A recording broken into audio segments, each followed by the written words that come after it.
જય શ્રીમન નારાયણ.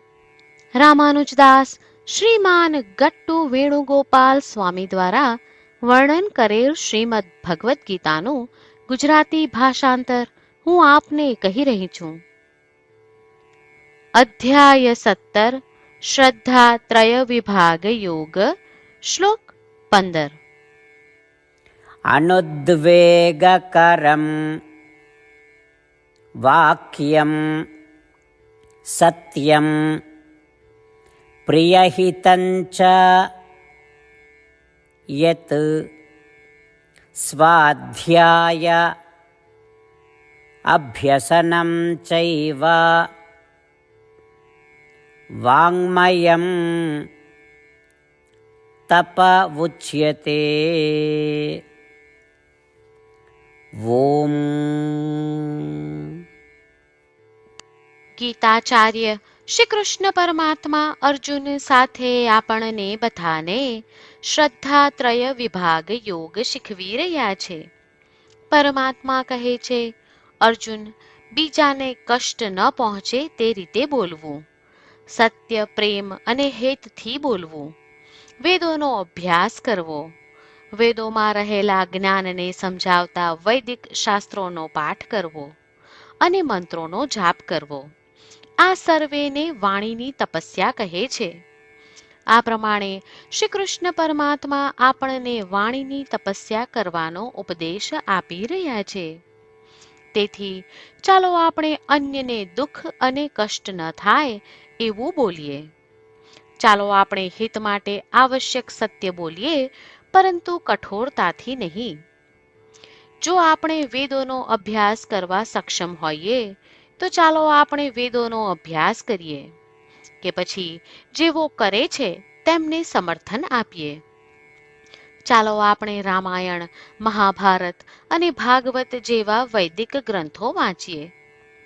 ચાલો આપણે આચાર્યો પાસેથી દીક્ષા લઈને વેદોના સાર સમાન અષ્ટાક્ષરી મહામંત્રોનો જાપ કરીએ.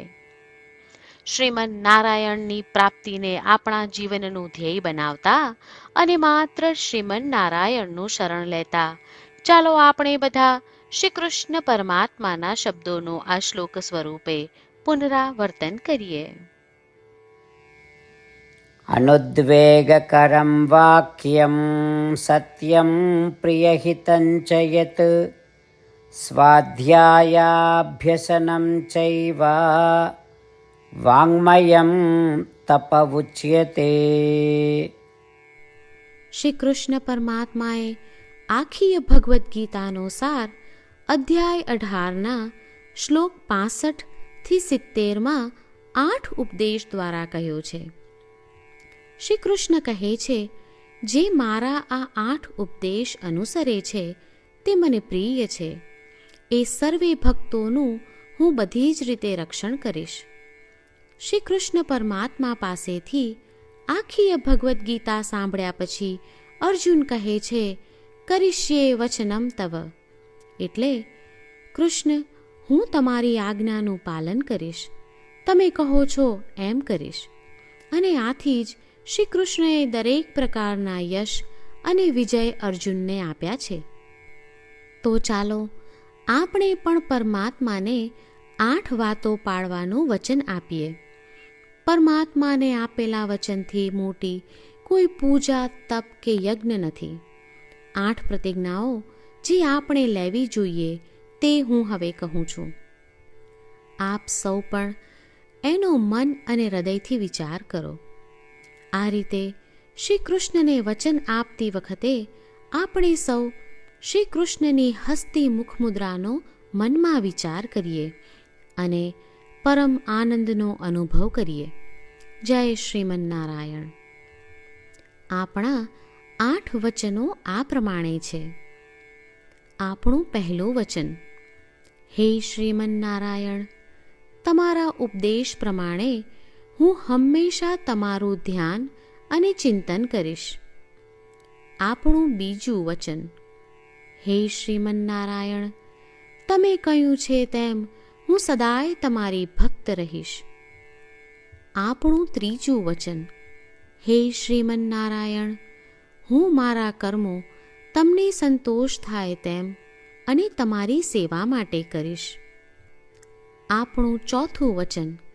હે શ્રીમન્નારાયણ, તમે અનુસરવા કહ્યું છે તેમ મને પૂર્ણ શ્રદ્ધા છે કે હું તમારી છું. હું સદાય મારા હાથ જોડી તમને નમસ્કાર કરીશ, તમારી ભક્તિ કરીશ. આપણું પાંચમું વચન. હે શ્રીમન્નારાયણ, હું તમારા શબ્દો યાદ કરું છું. મામેકમ શરણમ વ્રજ. તમે તમારી શરણમાં આવવા કહ્યું છે. શ્રીમન્નારાયણ, હું માત્ર તમારા જ શરણમાં છું. આપણું છઠ્ઠું વચન. હે શ્રીમન્નારાયણ, આપે કહ્યું છે મા શુચ. તમે અમને આશ્વાસન આપી શોક ન કરવા માટે કહ્યું છે, તો હું દુઃખી નહીં થાઉં, શોક નહીં કરું. આપણું સાતમું વચન. હે શ્રીમન્નારાયણ, અમારા કલ્યાણ અર્થે આપે શ્રીમદ્ ભગવદ્ ગીતા રૂપી આશીર્વાદ આપી અમારા સૌ પર કૃપા કરી છે, તો હું દરરોજ ઓછામાં ઓછો એક શ્લોક વાંચીશ અથવા સાંભળીશ એવો સંકલ્પ લઉં છું. આપણું આઠમું વચન. હે શ્રીમન્નારાયણ, હું ગીતાના દૈવી શબ્દો એ ભક્તો સુધી પહોંચાડવાનો પ્રયત્ન કરીશ જેઓ ગીતાથી અજાણ છે. હે શ્રીમન્નારાયણ, તમે કહ્યું છે તેમ કરીશ, તમે કહ્યું છે એમ વર્તીશ અને તમારા માટે જ કર્મ કરીશ. શ્રીમન્નારાયણને આપેલું વચન કે દરરોજ તમે કહ્યું છે એમ કરીશું, એ જ એક મહાન પૂજા છે. તો ચાલો આપણે સૌ દ્રઢ શ્રદ્ધા સાથે પ્રભુ પાસે એક સંકલ્પ લઈએ. શ્રીમન્નારાયણ, કરીશ્યે વચનમ તવ. શ્રીમન્નારાયણ, હું તમારી આજ્ઞાનું પાલન કરીશ. સર્વમ શ્રી કૃષ્ણાર્પણમસ્તુ. જય શ્રીમન્નારાયણ. अनुद्वेगकरं वाक्यं सत्यं प्रियहितञ्च यत् स्वाध्याय अभ्यसनं चैव वाङ्मयं तप उच्यते. ॐ अनुद्वेगकरं वाक्यं सत्यं प्रियहितं च यत् स्वाध्यायाभ्यसनं चैव वाङ्मयं तप उच्यते. જય શ્રીમન્નારાયણ. તમામ ભક્તોને ખાસ વિનંતી. આપણા જીવનની દરેક બાબતોમાં આપણે તાત્કાલિક અને અસરકારક પરિણામો ઈચ્છીએ છીએ. આ પ્રાપ્ત કરવા માટે ચાલો દરરોજ 1 મિનિટ ફાળવીએ અને નારાયણાસ્ત્રમ વાંચીએ. નારાયણાસ્ત્રમ મેળવવા માટે તેની વેબસાઇટ જે www.narayanaastram.org છે તેના પર જાઓ અને રજિસ્ટ્રેશનમાં તમારું નામ અને ઈમેલ આપો. તમે આપેલા ઈમેલ પર તમને નારાયણાસ્ત્રમ PDF પ્રાપ્ત થશે. PDFમાં રામાયણનો 1 શ્લોક, ગીતાનો 1 શ્લોક અને એક વિષ્ણુ નામ છે. આ 3ને નારાયણાસ્ત્રમ કહેવામાં આવે છે. દરેક વ્યક્તિને આ શ્લોકોનું અલગ અલગ સંયોજન પ્રાપ્ત થાય છે.